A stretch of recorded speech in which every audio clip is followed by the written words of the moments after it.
What's up, guys? I'm here in the middle of a flip. My buddy Dan Guenther just bought this flip and he's going to go through all of the details of what he wants to do with the place. We're only walking distance away from Main Street, Longmont, so it's in the heart of downtown. A lot of cool restaurants nearby, so location is perfect. And outside you get to see a lot of the neighbors with their rehabbed homes, the decks, the ADU potential on the places. And he'll be going over all the strategies that he wants to use on the home with his partner, how he set up the partnership, and what he might do with the exit, burr it, whether he wants to flip it or maybe hold on to it. There's a lot of options here, and maybe if you could put in the comments below what he should do, let's do it.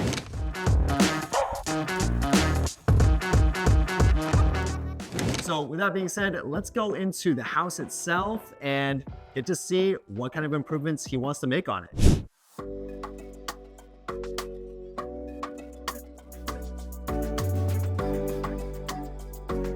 We have a lot of potential here in this place. Dan knowingly picked up this older home because a lot of the people that live here in Longmont want to have that sort of character, the older style homes, the older layouts.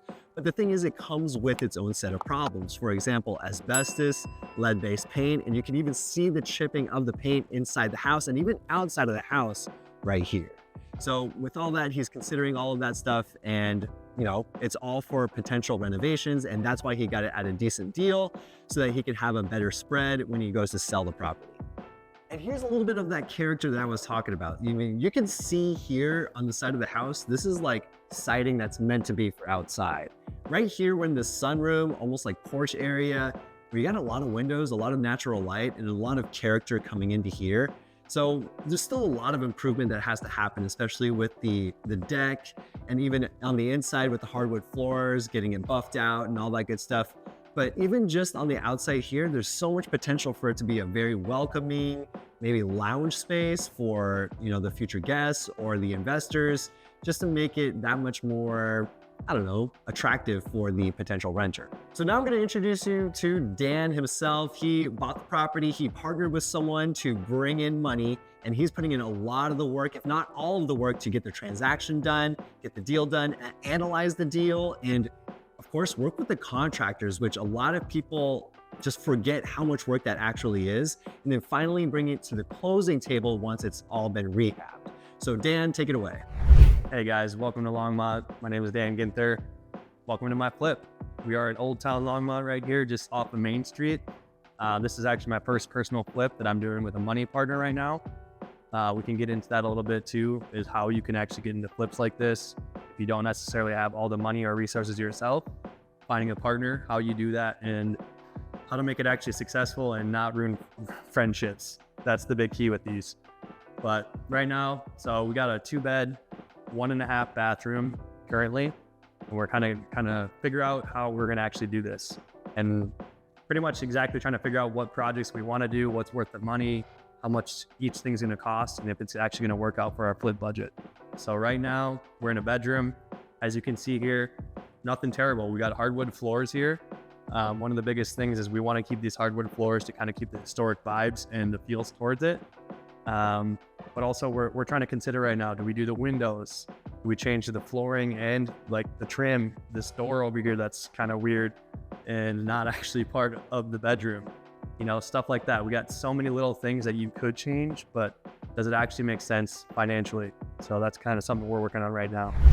So I love hardwood floors. As Dan mentioned earlier, hardwood floors are pretty much around the whole house within the interior square footage. It's not within the porch area or the sunroom areas, but there's some strong considerations to keeping this hardwood. And contrary to popular belief, the hardwood is easier and more affordable to just keep it here and buff it and epoxy it.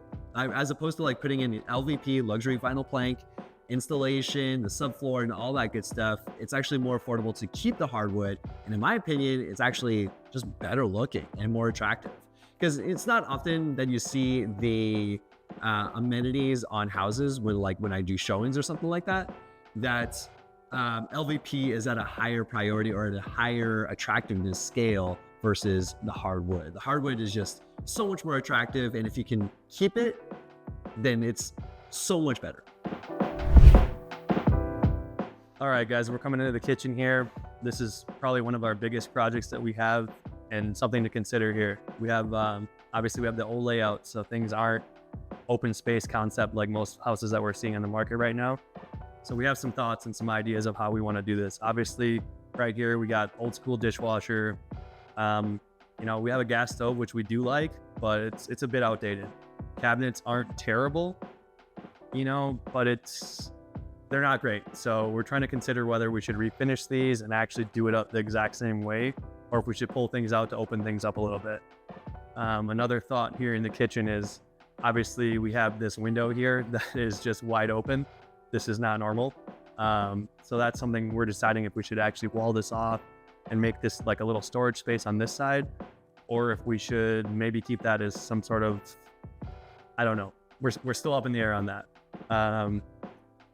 Then we come over here into this corner here. Obviously it's spacious, it's tall ceiling, so it does feel big, but it's also like old school kind of breakfast nook area here, which it really doesn't present a lot of opportunities,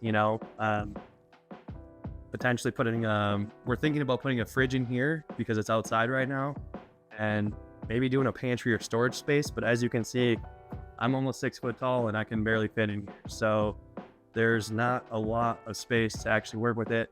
And another thing we're thinking about is if we put a fridge here like this, we're gonna lose all of our light to the kitchen. So lots of options, lots of ideas, and keep in mind anything can be done, no matter how much it costs. Here we are in the primary. So here you got some decent size, a lot of natural light coming in. You got the hardwood floor still, and it's a decent size, right? Got the closet on this side. Not much going on here, but the one thing that I do want to point out is this cool little doorknob here. I think this is what Dan is trying to keep. Like a lot of this character, a lot of the like things that are going on with the house. I mean, look at this, the keyhole. That's perfect. Like it looks so aesthetically pleasing, especially for a town like this in Longmont where it's very sought after. It's called Old Town. So with all that being said, people that want to buy homes here in the Old Town area want to keep that older, maybe that charm and things like that. But the one thing that I am kind of worried about, especially with buying older homes, my San Diego home is the 1930s, having things like this, where let's say the deadbolt is not the same exact size as typical keys made nowadays, or like even the doorknobs can't be opened with a regular key. I mean, you can see the keyhole, you need a specific key for that, right? So there's a lot of like nuances that come with that character that is with an older home. So with that, we're going into the primary bathroom. You saw a little bit of it when Dan and Nick, the contractor, were talking about this. So the sort of layout here, the bigger concern was, do we keep this? I mean, as much as we want to keep the charm up, we also want to be practical, right? So with the practicality of another clawfoot tub or just another tub in general, Nick was saying that we should just chop it up and get it out of here. So with that, he's just thinking of it as a 3/4 bath, having a shower here, a toilet, maybe even shifting this over to the side a little bit, and then having a dual vanity here, double vanity. So there's definitely enough room, and I can sort of picture it here in this spot. And I'm glad that there's someone out there that has that sort of vision. Between Dan and I, we're definitely more the numbers, the analytics. We get everything done prior to transaction, but after that, we definitely need a little bit more help with getting it up to speed and sellable if that's the strategy. So this is where we kind of get into a weird situation here. So as you can see, we're kind of in, like a outside space, not necessarily, it's kind of like a little space between the outside and inside. And you can see that we still have like actual siding that was outside. So this might've been an addition at some point. But as you can see here, we got the fridge, which is outside. In Longmont, it does get cold here. I don't think I would really want to actually come out to this single pane room where there's actually like a screen room and come out to my fridge. So that's kind of what we were talking about on that other side. And it's something that we need to consider how we could move it and make it more efficient and better. And then it also comes into here, through this sneaky little window spot, which clearly needs to have a window, but this is our laundry room currently. So this is something that we're actually really debating and trying to see, cost wise, like how much is it going to cost to actually move it out of here? Because this is also the crawl space into the basement, which you don't really want to be walking across this. These are really old boards, so I'm probably gonna fall through here any second. And yeah, so right now we're trying to consider how can we move the washer and dryer system into a better spot. So let's go. As we were talking to our contractor earlier today, he had some good ideas and thoughts of how we can actually make that more efficient and not have it inside or outside the house and put it inside. So right now we kind of have this weird little space where it comes into a bathroom over here and closet space. There's plenty of storage in the house already, and we can easily add some additional space. So right now we kind of measured this out and saw like this could actually work very well for moving that laundry system over here, because we already know we have plumbing on this side, so drain will be easy.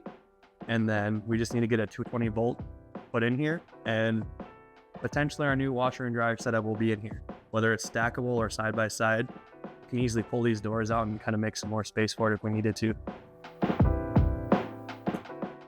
Yeah, well, then we'll come into the bathroom here.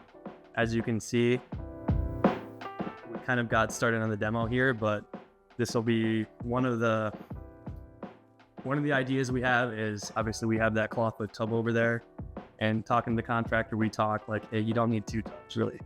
What we do need is at least a shower and a tub. So this is already set up. So pretty much what we can do here is just refinish this, put some new tile in, get some new flooring, get a new beautiful vanity in, and kind of just get it set up this way. This is going to be the easiest project of the place. You know, I'm probably going to do a lot of this myself, but as far as the tile and stuff like that, we'll get that done professionally and should be pretty easy and quick on this one. Come on down to the dungeon, guys. We got some stuff that you guys want to check out here. When you're buying old homes like this, these are invaluable places that you can actually see some issues that you normally wouldn't see when the place is finished. Mainly the electrical and plumbing. A lot of times in older houses like this is not technically crawl space, which there is kind of some crawl space areas, but this is an open space that's not finished. So this is just where the electrical is. We got the furnace and the water heater down here. But one thing that we did want to point out in something like this is you can see what's happening with the electrical here. If you've not heard of knob and tube wiring, this is the type of wiring system that they used back in the day, like in the 1900s. And it's not common anymore. Obviously, it's not been used in a very long time, but old houses, a lot of them still have it in it. So this is called knob and tube wiring. This is essentially where they just had one wire for the entire main house. So there's no grounds, there's no any sort of safety systems on top of it, which clearly just saying that out loud is like, this is not safe. So this is something we did know coming into this, obviously, because we saw this down here, but it is something that you do want to keep an eye out for. A lot of times these homes have been running this way for so many years that it actually hasn't caused any issues, so it's fine. But it's something, if you are going to do a flip or personally hold this, you want to know, you want to get somebody in here to actually have a good look. Right now this house has been updated electrically as far as different wires running through it, so we have a good idea that there's been some work done, but we still don't know if we need to pull this entire system out and redo the whole wiring, which this can lead up to like 20 grand if you want to get your entire house rewired. So something that we put into our budget because we were aware of it, but if you cannot see this ahead of time, it's one of those like, oh, you want to know about. All right, guys, here we are in the backyard. We're coming out. This is one other opportunity kind of that I saw when I saw this property the first time. Is we have this little shed / storage area back here. First thought in my mind was ADU. Can we build an additional unit here if we wanted to? And then, or first of all, is that legal? Is it possible? But the first thing that I thought about was physically, it's here. This is ready to go. So we got kind of like, it's not necessarily a garage because this is all closed off. There's no driveway into this or anything, which we easily could make. But the fact that when we come in here, you can see this is already wired up. So we have electricity, 220 amp in there, or 20 volt, whatever one it is. But yeah, so we have electricity in here. We got the foundation, which is solid. And that's typically the first thing that you want to think about is the space available? Is there electricity and plumbing? Clearly we need to put plumbing in here, but the opportunity to turn this into another rental unit is right here. As you can see, we have a huge lot. This is something that we're considering is this is easily something we could split up, just put a fence in, and keep it into one property, zone for one property, but with an ADU on it. You could put a fence in potentially, turn this into a separate rental unit, and then really just step up the opportunities here for rental income. All right, guys, let's talk some numbers. I know this is something that a lot of people want to know about. How did I actually get this? How did I make this happen? So this, to me, it came to me from a wholesaler. So if you don't know what a wholesaler is, these are people that are out there, they're spending marketing money to find properties that are distressed, and they're not necessarily on market. They're not working with an agent. So that allowed me to open up some doors and get this at a way lower price than I normally would if it was on market. Okay, so the way that I was able to purchase this is that I worked with a money partner. This is a business partner of mine that we've done multiple deals together. He provided the funds, I found the deal, I coordinated the transaction, and I made everything happen that way. So I'm here actually still, he's in California, shout out to Michael. But right now I'm coordinating the project, I'm getting the general contractors going. Okay, so we're at $360,000 cash offer. We closed in 1 week. So that's the key. Deals like this, you cannot do a traditional lending. You don't get a 30-day window, you don't get an inspection period. You see the property, you decide based on your own knowledge and your own skills, is this something that I can handle and take on?